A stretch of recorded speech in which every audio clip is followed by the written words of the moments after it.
brought to you by ZN, the OG digital agency in Brussels.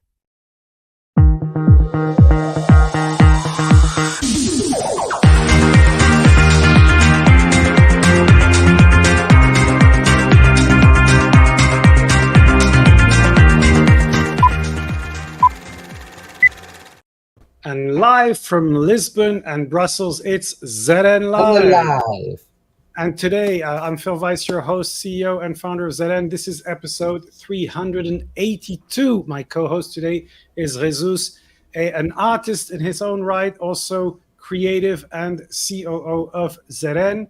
And we have a very special guest today, Nicholas Bruneau, who's joining us from Lisbon. Now, Nicholas has over 20 years of experience across a different range of communication activities. He's now working with the UN. He worked in associations. He worked advising and training a range of different people, and basically has a lot of different expertise that I want to cover. But first, I'm very excited to hear that you wrote and published a book called Engage with Impact. So why did you write that book, and what is your main takeaway for our listeners? Sure. First of all, thank you very much for inviting me, Phil. It's a pleasure to be on the show. Essentially, the Engage with Impact, came up when I did a survey during the pandemic, or just after the pandemic, looking at how communications had changed. And a lot of people said that engagement was a big challenge, but also they said that the pandemic helped them to adopt new practices, to be more experimental, to be more agile.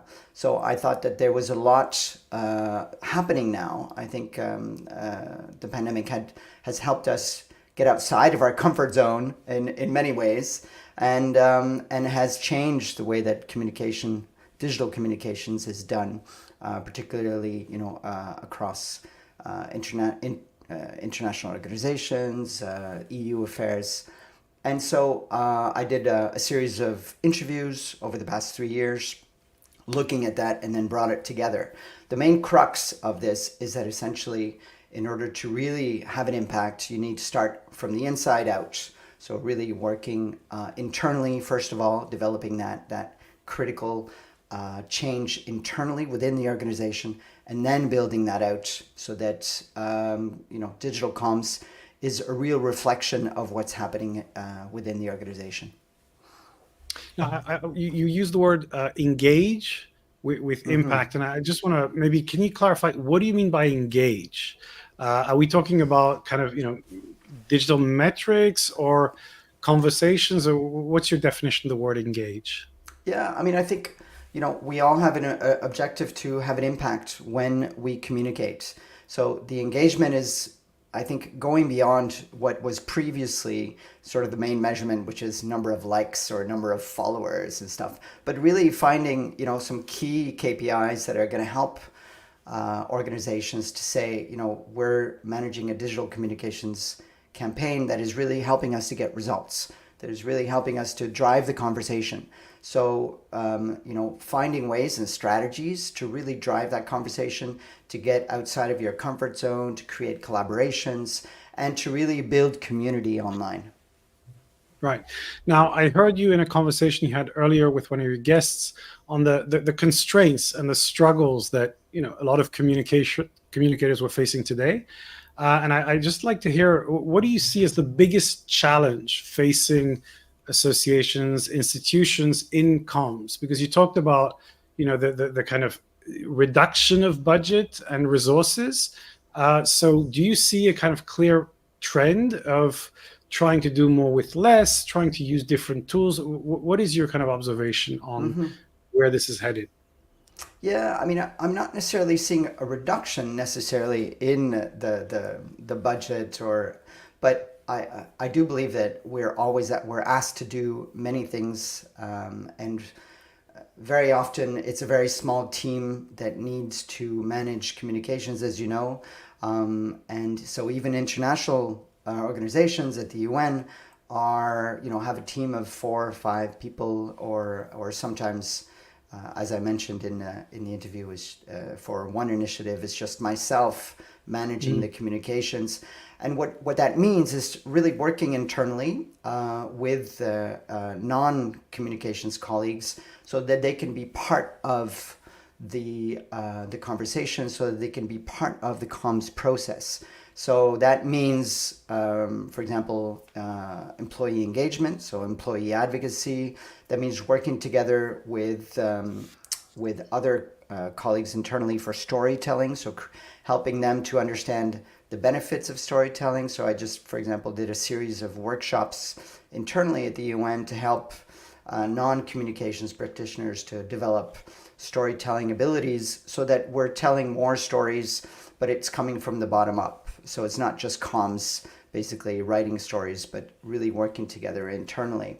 And then using other tools, so it can be AI to sort of streamline different procedures, but really working internally so that you're maximizing the resources. Yeah, I think that's a very interesting point you made. And, communication kind of permeates a lot of organizations, or at least should, because it's not that a comms person or a comms team should come up and say, here's a video, here's a story, but you really want to bring it out from leadership, from experts, etc. So do you see the role of experts and agencies like yourself to kind of train up organizations across all functions to become better at communicating? And perhaps a follow-up question to that is, does that mean primarily storytelling on digital channels, or what is your feeling on this? Mm-hmm. Yeah, I mean, if I may take a step back, Phil, when I was in Brussels over 10 years ago, 12 years ago, I remember, and I started, digital communications consultancy. I was convincing people that the value of posting on social media, the value of digital communications. It was really an educating process, right? I think we're beyond that now. So I think we are now in a situation, thankfully, where we don't need to convince people of the value of digital comms. However, what we do have to do is look into the importance of strategic comms. So making sure that communications is strategically integrated within the EU affairs agenda, within the EU affairs process. So that is, I think, one challenge where we are still seeing reports coming out, and then at the end of the report, people are asked, okay, can you post this? Can you do a video about this, etc.? Well, actually, the comms team should be involved from the beginning within the whole process so that together there are some goals, some objectives, some KPIs that are aligned with policy goals, and then help the policy team to really reach those goals. Because otherwise, if it's just at the end, then you're missing out on a lot of potential successes that could happen if you were there right from the beginning.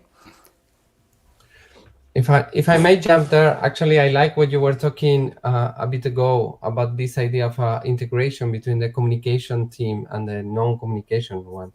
And at the same time, with this trend that Phil is saying, that sometimes we see organizations that are starting to insource much more. Sometimes the external agencies and all that, the role that we have, and I see this more and more, is actually helping or supporting the non-communication people there to get the ability or to know actually how to use new tools, as you were saying, AI, and all that. How do you see that? Is something that you feel like sometimes the agency is not anymore just creating the content or whatever, but more supporting or helping or guiding to those parts of the team that are not so much into the communication part? Mm-hmm. I think exactly. I think we have to play a role to sort of help them to see the forest for the trees, so that they are not only working with us as a service provider to get to basically do specific implement specific campaigns, but to help them right from the beginning to really develop a more strategic point of view, so that it's not just, we're not just there as a service provider, but more as a partner. Yeah, I think it's interesting. By the way, we have a comment from Daniel saying, thank you. pretty nice comms insights being shared. Thanks, Nicolas. So thank you for sharing, Daniel. What I find in some cases, is that you have clients that think that they're not communicators. So they say, oh, I'm a policy person. I do research. But actually, they're great at sharing little videos explaining something or writing something specific. And my feeling is like, of course, we're all communicating all the time in meetings, on calls, etc. And I think our job is in part to just say, hey, this is what you do all the time. We're just making sure that you're channeling this in these tools that are very accessible. Everybody's done online presentations on camera right now, but let's try to structure that a bit more. Do you see resistance against using new tools still from the client side? I mean, I when you said that you came in and we for 25 years we've been telling people, look, the internet is not just a thing for teenagers. It's important. It makes a difference. As you said, everybody accepts that because they read the report in The Economist or from McKinsey. But what do you see as kind of top level resistance in organizations? How open are people to do it themselves rather than get somebody else to do it? What do you see now? Like very open or still a little bit uncomfortable? I think there's sometimes it will be just a question of bureaucracy or specific policies. So, for example, right now at the UN, in the organization I'm working with, it's a whole process where we are slowly but surely changing the way that we communicate. It takes some time, and you have to really see it as a step-by-step approach. So I think patience is a virtue, as they say. And the other aspect I would say is that it takes some time where you have to break through the silos. I think a lot of organizations are working in different silos. So whenever possible, if you're able to participate in different policy discussions, if the comms team can be more involved, then that is a good step forward to then addressing some of those issues. And then finally, I would say that it's trying to sort of find those small wins, so specific examples where communications has been able to help the organization reach certain objectives, to meet certain milestones, where an event has really helped to influence policy, different kinds of ways, which are sometimes anecdotal, so sometimes qualitative examples, or sometimes quantitative examples that allow then the leadership to then appreciate and see the value of different communication strategies or different approaches. Yeah, it's interesting because I often see that you have a campaign that's designed to target a certain audience, a specialist audience on a specific topic. And the real win isn't necessarily because you reach that audience, it's because the leadership in the organization said, I love this, I saw it, I think it's great. And so your internal audience, even for a campaign that's seemingly external, is often, first and foremost when people in the organization get it. So it's like, okay, we're pretending that we're doing this for the wider world, the Europeans, the world at large. Sometimes the definitions are a little weird, but actually it's when the leadership and the people that matter say, I saw it, I loved it. That's the great success.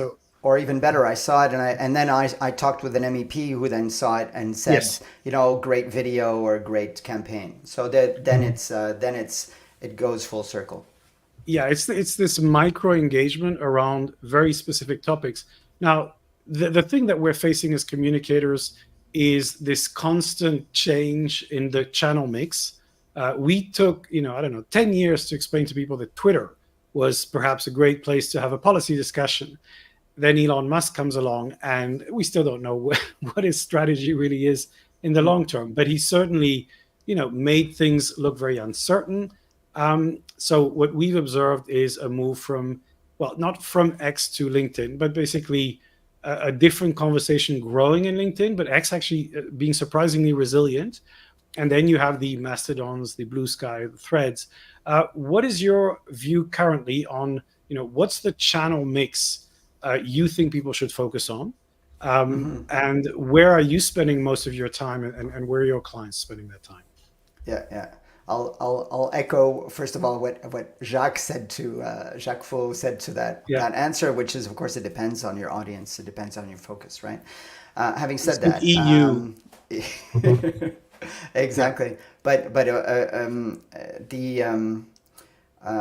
think we have to acknowledge that X has seen a dwindling engagement.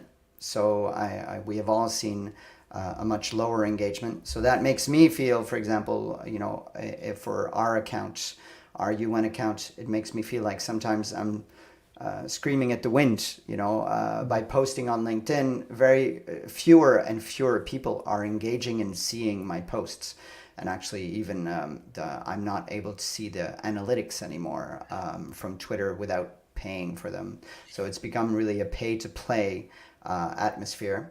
One thing that I will be very interested in and is going to be now, I think, any day now, Threads will be integrated into different types of social media management tools, different posting tools like Hootsuite or Buffer, allowing people and organizations to post more regularly on Threads. So this will, I think, be the next step for Threads to be able to have more and more conversations because people will be more interested in seeing what's being posted there. So I do think that the next step is now seeing how that will affect Threads. I think that very quickly, the EU policymakers and EU stakeholders will be moving there very quickly if they can start posting regularly there. And then finally, what I'm recommending as well is to really focus on that target audience and to focus on building your email newsletter so that you're speaking directly to your constituents and you're seeing the results. So you're seeing the analytics from that newsletter, how many people are opening, how many people are clicking, something that really gives you some tangible results, as opposed to, basically posting on Twitter and then hoping that maybe people are going to see it or not.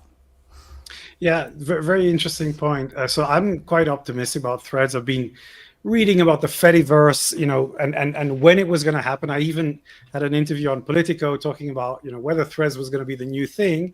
And we did a study as well some months ago. Now, the shift has not happened yet, and X is still the place where policymakers, journalists are staying. I'm kind of hoping that, that Threads with the APIs enable you to do more. But I think the jury's still out because I think the resilience of X kind of surprised me and I think a lot of people, because last year it really looked like it was kind of just on the way out. And I agree with you, the engagement is less intense, but it seems that people have not just switched in a committed way. But it's true that if there's a good API and if you can post perhaps cross-post, I think that's one great strategy. But I completely agree with you. Email newsletter is very important. And of course, looking at where the audience is, and we recommend being constantly exploring the different channels to see where you get the best engagement. And we get some great engagement on LinkedIn for specific kind of topics. Yeah, And LinkedIn has really been sort of a growing platform for policy discussions. So at the UN, we've also just in UN Stats, which is where I work, we've just started our own account there and LinkedIn, and it's seeing a high level of engagement. So it is where we are seeing sort of the growth. Yeah. So Daniel was asking about your opinion about the Fediverse, which I think we just covered when you were discussing your optimism about APIs. One final question on election impact. I mean, how do you think these elections change the channel mix? A lot of people, I think Politico wrote about how extremists were using TikTok more effectively than mainstream politicians. Do you think we're going to see a shift of the channel mix in the coming months, or do you think we're going to see a similar trend that we're seeing now? Yeah, first of all, I was trying to find the list of a detailed list of all the new MEPs to see how many of them are under 30, for example. I do know that there have been some new MEPs that are quite young, in their late 20s or early 30s. You even got like a YouTuber that has just been elected, Yeah. and there's some interesting stories there, and also you're seeing for the first time 16 and 17-year-olds being able to vote as well. So that I'm sure has influenced the results. So I do believe that there will be more impulse to communicate using social channels. As you mentioned, the far right populists are quite good at this, and so we will have to be able to respond directly on those platforms if we want to counter either disinformation or misinformation from those parties. Having said that, I think it has been interesting to see that when I was looking at the analysis of social media during the elections, that the Greens, for example, on TikTok had very high engagement, but they were also the Greens and Renew, actually, and Renew Europe were the ones that had highest engagement on TikTok, but they were also the main losers of the campaign. So is TikTok really going to be to have a great impact other than the fun videos? That's a good question that I think we'll have to see. Yeah, I think the reality is that it's always a mix of factors. Unfortunately, nothing is simple. You can have great TikTok channels and zero support, but people love your videos because they're fun.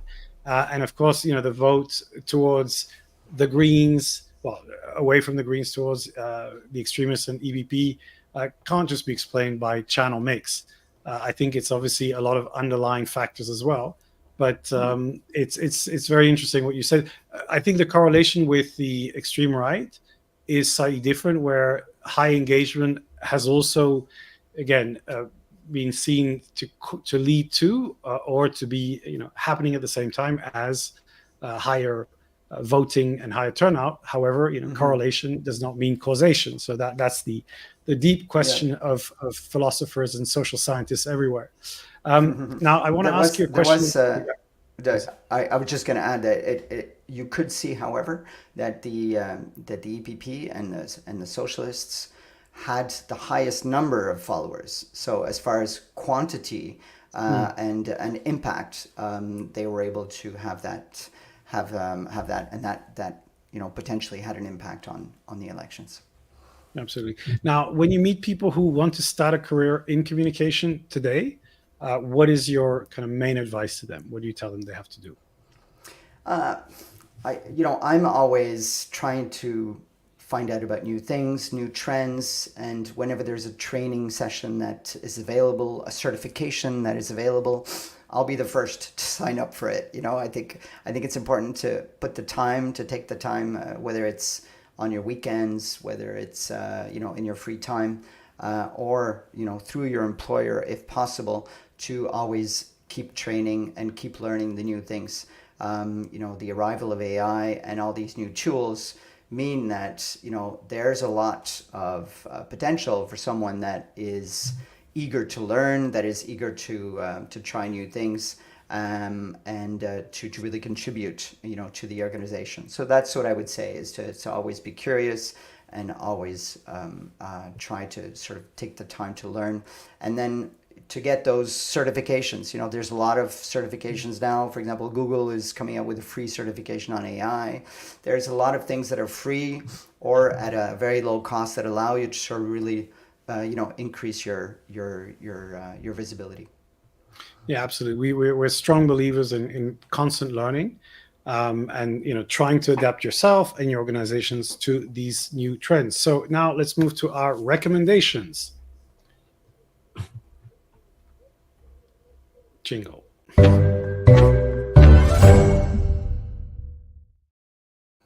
So, Nicholas, what are your recommendations for our viewers and listeners for this week? Great. So I'll try to have first, these are all new things. These are all I'll have 2 podcasts and 2 books.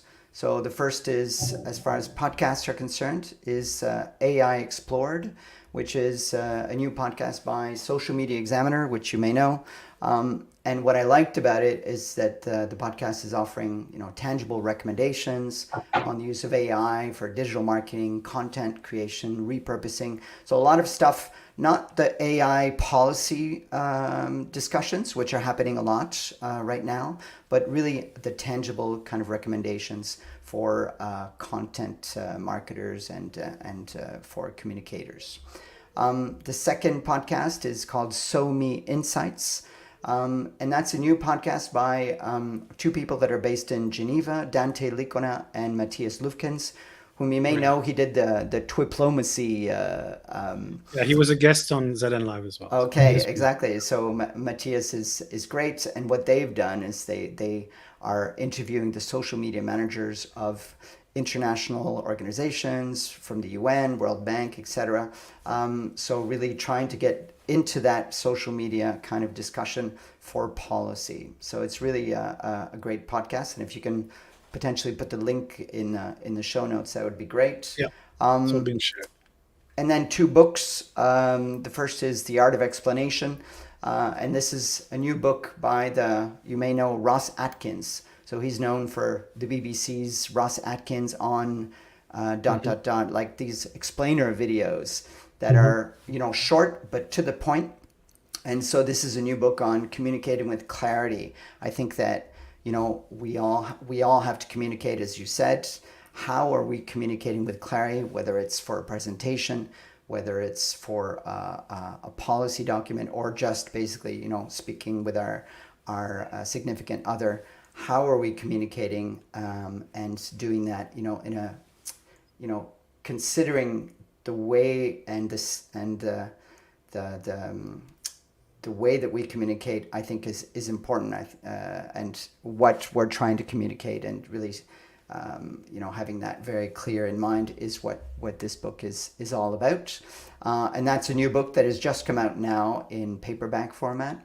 And then finally, shameless plug is to suggest as well my book here, which is Engage with Impact, which just came out recently, which is basically, helping organizations to transform their digital communications for social impact. Excellent. Jesus, what are your recommendations for this week?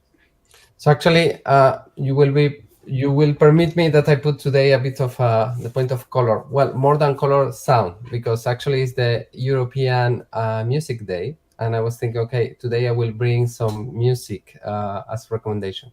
And I was thinking, what is the album it's an album that I often come back, you see, so it's already there for some years, but I really like, because emotionally it's really beautiful.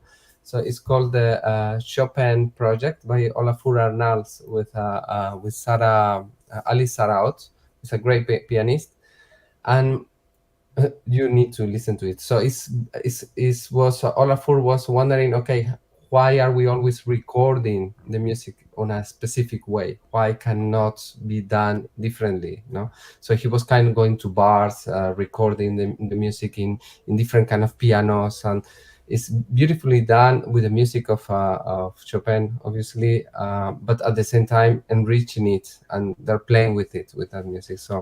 So nice for this weekend if you have some time to. Very relaxing, but really beautiful. So that's my recommendation. Excellent. Thank you very much. Well, I will mention the Best in Brussels guide.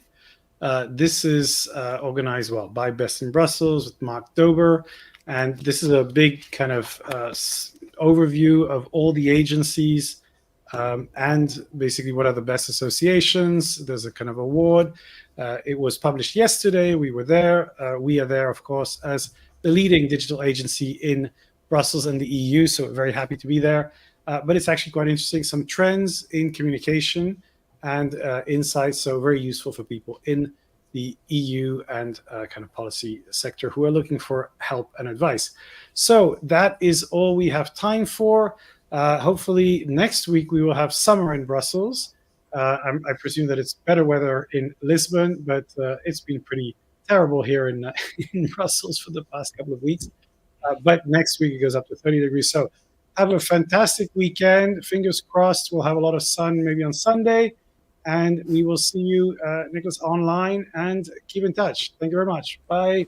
My pleasure. Bye-bye. Thank you. Bye-bye.